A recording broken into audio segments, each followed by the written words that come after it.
Hello and welcome back to another round of the Novel Creature Network. I'm back here with the amazing, talented, and phenomenal fantasy romance author, Mikayla Hornedo.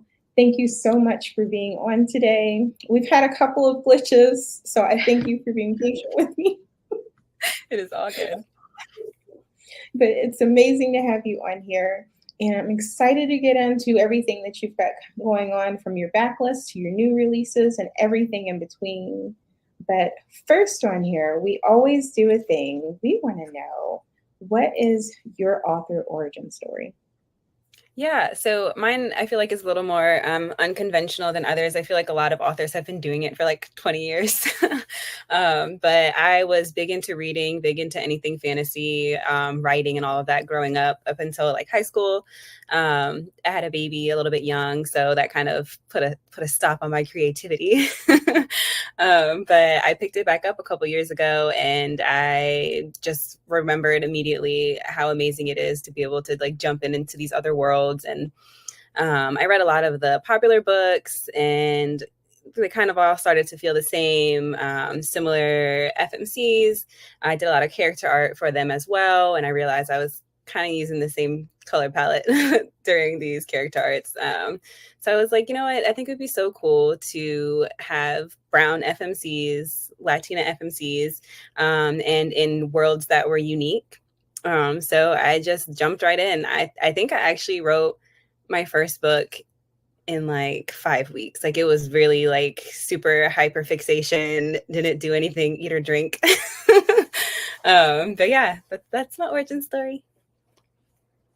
And that's awesome because I think for a lot of us, you start reading, and especially for avid readers, you start to see a pattern. Like for me, it was always the brooding brunette, like in the dystopian books like Hunger Yeah. Games and all of that. And it's like, okay, there's more types of main characters that we can have. And so I love that. And I think there's a power in recognizing the void and then being brave enough to do something about it. Yeah. And so I think that's awesome. So with that, first of all, I think that's cool that you did like fan art. So do you do a lot of your own illustrations for your work? Yeah, I do. I do most of it. I've been trying to commission more just because like I love doing it, but it does take time away from like other things that I probably should be doing. But yeah, most of the art on my page is me, and but there's a couple other artists that I've been working with that I've really loved recently. Oh man, I wish I could draw. So that right there is amazing. But what would you say is your creative superpower? Ooh, I've been told, this isn't coming from me, that I'm good at like subtle world building. I think that for me also, like when I'm reading a book that's like super info dumpy, I kind of like my eyes glaze over and I'm like, I have no idea what's happening. So I try to make sure that I don't do that in my books. So I have like a lot of like building the world as we go, and you kind of learn with the characters, and it's like small pieces that are easy to remember, and typically you don't have to like jot anything down in a notebook to make sure that you remember. So yeah, I would say that, and then being able to tie in unique mythologies, I think is probably my superpower. And that's super cool. Like that's no easy feat, especially in genres like fantasy, because you're literally building like a world that doesn't always exist Yeah. within our own scope. And even if it does, you're still typically still building like a parallel world. Yeah. And so the art of not info dumping is very, very admirable. Yeah. It's So hard. that Yes, and then not only that, but you're introducing like mythology and legends and Yeah. types of classical literature that aren't often explored too, which we're going to get into because you have a lot of inspired cultures and stories. Yep. And that right there is super cool because again, that's not something that you see every day. So thank you for filling that void and for sharing your stories with the world. Yeah, I think it's so cool to be able to jump into these other mythologies because we have so many of the European types of mythologies, and you don't often realize how many there are out there. Like there's tons of even just in Mesoamerica, there's tons of mythologies. You have different African mythologies, South Asian mythologies. Like there's just so many that I feel like I need people to get into the fantasy get them into their fantasy books because it's just so much fun to learn new things, really. Yes, and even in like the popularly explored mythos, you still have those like more obscure legends and things that people don't Yeah, talk about. It seems like it's always like the big few, you know what I yeah. mean? And so it's really, I love mythology, I love legends, and so it's really cool to see works that are inspired by stories that often don't get a lot of limelight. So yes, I'm super excited. But with that, what is your kryptonite? Um, plotting. Plotting doesn't always okay, so I'll say it depends on the story because for instance, like Blood and Brujas was not a lot of plotting up front. Like I did a just like a everything out of my mind onto the paper for the first draft, and then I kind of went back in and plotted and filled in the lines. But like no matter what I did, Daya would not listen to me. So no matter what I plotted in the beginning, she was like, "No, this is not my story. I'm gonna tell it, and you're gonna listen to me." So I think that is a little bit more difficult for me. I think with my first book, I did do a lot of plotting, um, but I feel like it put me into like a box, and I didn't let myself get out of it. And I let myself do it in the next one. So I mean, it's technically kryptonite, but I think it worked out, you know. Well, I mean, is it really a kryptonite? Because, you know, a lot of us writers, one of our main questions, you have your plotters, the people who Mm, outline and they kind of plan everything. Then you have your pansters, where, you know, it's not a lot of planning, you're just kind of flowing in instincts. And then you have your in between. yeah, And so, with that, do you think that maybe every story is kind of like its own unique experience? And yeah, in that, I think so. Yeah, and then I will say, like, since I co-authored Kustal with Nell Nicole, that was a little more plotting too, because like you kind of have to know what's going on, what's going to come next. But there was a couple times where we were both like, "Hey, this happened. Roll with it."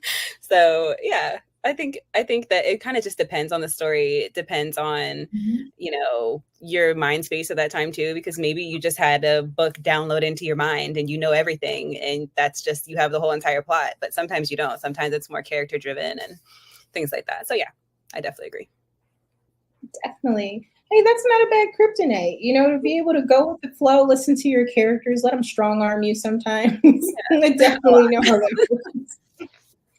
And you know, Exactly. sometimes it's like when the characters take control, it's almost like you get like it's kind of like you're along for the show and you just kind of like sit back and let the words flow, you know. It is an amazing experience when that happens. So I totally understand. I'm curious because you said for your first book, it took you 5 weeks. Yeah, 5 weeks. I did that book really fast, but it's I hyperfixated. Like I literally was not eating or drinking. I was transitioning roles at my job, so like there was a lot of downtime, and I was just like, well, since I don't know what I'm doing yet, I'm just gonna write a book. So yeah, I did it. I did it probably too quickly. My husband had to like bring me food, slide me water every now and then, remind me to hydrate. Yes. Shout out to the husbands and to the Yeah, loved ones who take care of us writers when we are like in the zone. And shout out to No Nicole because we've had her on previously, yeah, and she actually kind of let us know what was up, what was coming with the new release that you guys are actually yeah. having out. And so we've had our eye on you for a minute, and so again, I'm so excited to have you on today. I love it. But yeah, I'm super excited to kind of like get into your world here.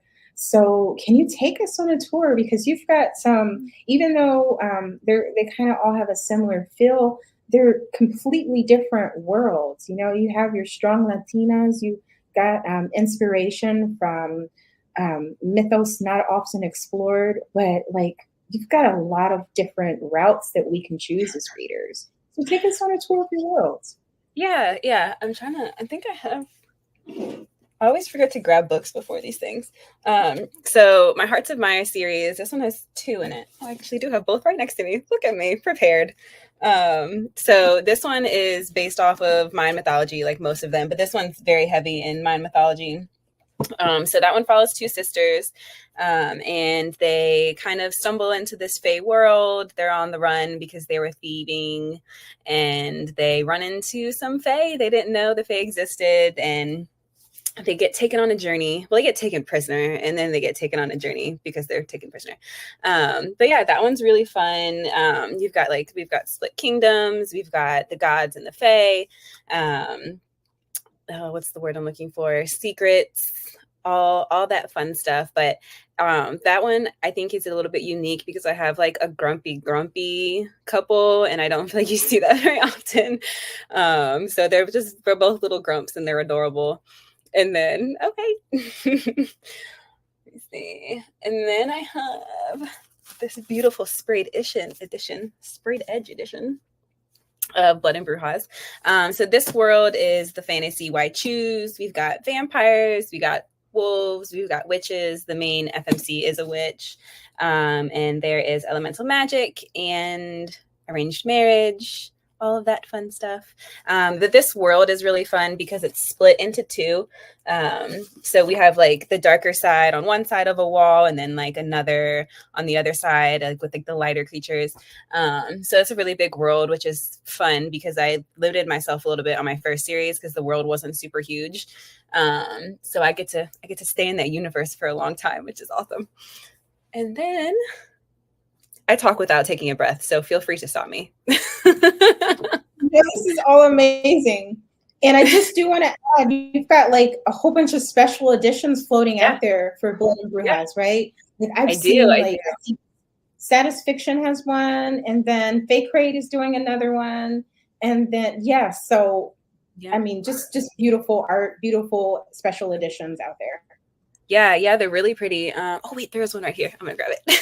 This is one of them, but this is your Leo. This is a newer book box actually, and they focus on Hispanic and Latina authors, which is really cool.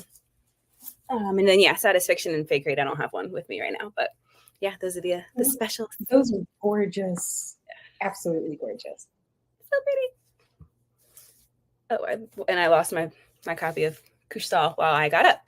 But yeah, the other series, my third series, is the Couche-Tard Academy, which I did with Nell Nicole. That one's another heavily Mayan mythology inspired series, maybe even more than my first actually, because we have gods and fae. But yeah, that one is set in an academy, which I love. Zodiac Academy, just like right here. Tell us about your upcoming release with that you're co-authoring with Nell Nicole. Yeah, that one is, I think writing a book with your best friend is just fun in general. So like it feels like my favorite just because of the experience. But yeah, that one's really cool. Fantasy Academy series, lots of Mayan mythology. We've got some mental health rep that I don't feel like you see very often in fantasy academies or fantasy books in general. Anxiety and dyslexia are the main ones there. But yeah, it follows a sister-brother duo, which is fun too because they're just so different. They've been estranged for a little while, so they're kind of like getting back to be good brothers and sisters again. But yeah, that one's cool. Gods, fae, blanking on everything else at the moment, but lots of unique magic system and fun magical orders. And you also have dyslexia rep in there as well, too, right? Yep, you sure do. Yeah, I think that's awesome because that's something you don't hear a lot about either. I love the intentional representation that you guys have and how, you're so mindful and respectful when you do it. So I just really appreciate that in your books. And I live for the sibling relationship. So That is a lot of fun. I can't wait till everyone's able to read and share this. We Yeah. are totally featuring that in our book club. So, guys, if you are on Fable, um, tune in and join us because we are going to be diving into. We're choosing a book, and I think we're actually reading the new release Yeah. for September. So definitely check us out, or you can choose your own adventure in our broadcast on IG. You can choose your own Mikayla D. Hornedo adventure and read whichever one of her books you want, and we can all just kind of like giggle, squee, and just totally enjoy all the characters and the stories. Um, so that leads me to our novel creature question that we always have on here. Which one of her books will you be reading first? Again, if you're tapping into Fable, we are reading her new release. And if you want to choose your own adventure, read solo and share your findings with us. Let's just support all of her books. Go ahead, you can open up a tab if you're watching on your computer or on your phone and just add all her books to cart. Be sure to follow her on all of her social media platforms. Her website and social media will be linked in our show notes. And you can also see it running. You'll see it running across the bottom of our screen here. But you've got so many amazing books. What was your favorite book to write? Or what was like your favorite experience in the books that you've written so far? Yeah, I think it's always hard because books feel like our children, right? Like it's hard to pick between them, but I think the most fun experience was writing co-authoring. Just because it's just fun to like be able to bounce ideas off of someone, and me and her are basically like the same people, so it's so like refreshing to be like, I don't know if this is a good idea, and then they're like, yes, it's an amazing idea. Or vice versa, where they're like, no, let's go this route. So that was probably the most fun I had writing. I think I love Blood and Brujas just because there's not a lot of sapphic representation in fantasy, so I like that a lot. And we love a white choose, so yeah, that's hard. I'll go with Kustal though. I'll go with Kustal.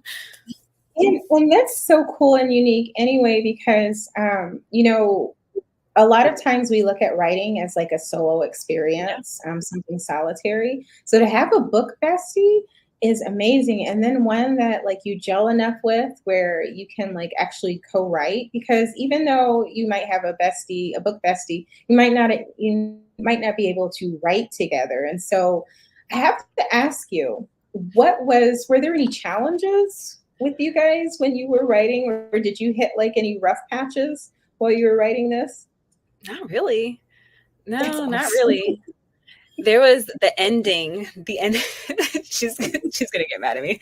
The ending. I love cliffhangers. She likes like a soft cliffhanger. You obviously it impacts you enough that you want to read the next book. But I like a cliffhanger that makes my readers want to like throw their book and be mad at me. So we had to go somewhere in the middle.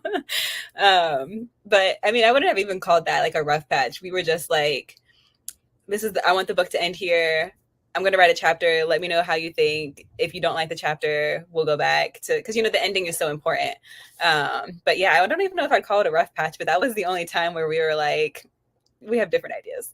That's awesome. So I can't wait for everybody to read this. So we do this thing every episode, and we love adding Rex to our TBR. So tell us, what authors would you like to shout out, and what recommendations do you have that you think our readers would enjoy? Yes. Okay. I have too many, so I gotta like reel them in. Well, obviously, I'm wearing I'm wearing a Book of Azrael shirt right now by Amber V. Nicole. So that's obviously a really good one if you like the stabby FMC vibes, like Blood and Brujas. Obviously, all of Nell's books are amazing. I wouldn't have written a book with her if that wasn't the case. I really like Nisha's books too. Nisha J. Tooley. She does The Trial of the Sun Queen, which is South Asian inspired. And she actually has another series that's like heavily inspired in South Asian mythology, mythology girly. So I definitely suggest that. And then, Living Legend is another good one by Ali Shantae. Shantae, I say her name wrong all the time. She tells me, I think it's Shantae. But that's another good one with like a stabby FMC. That's like Angels and Demons. So yeah. Definitely. I think, yeah, I have that one on my list actually. Yeah. So, guys, definitely check out these recs. They're amazing. They are awesome.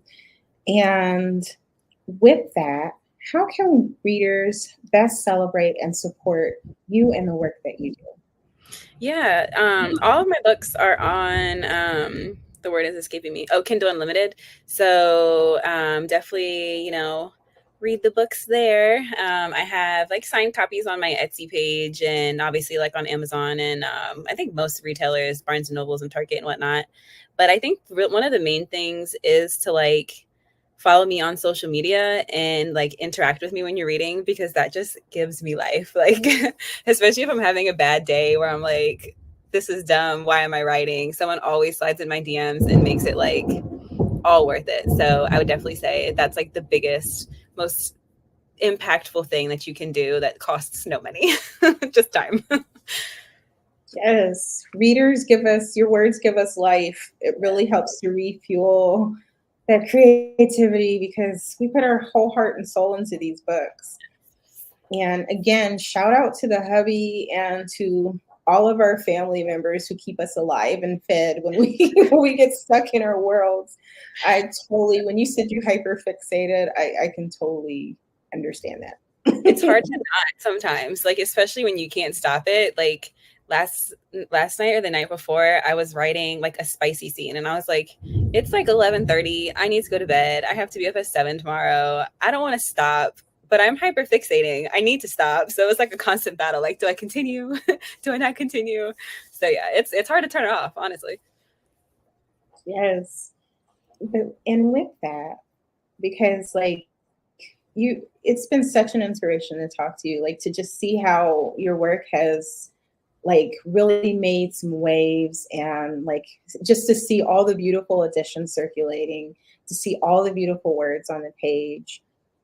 Can you leave us with a word of inspiration, something to inspire all of our readers, our dreamers, and our fellow creatives?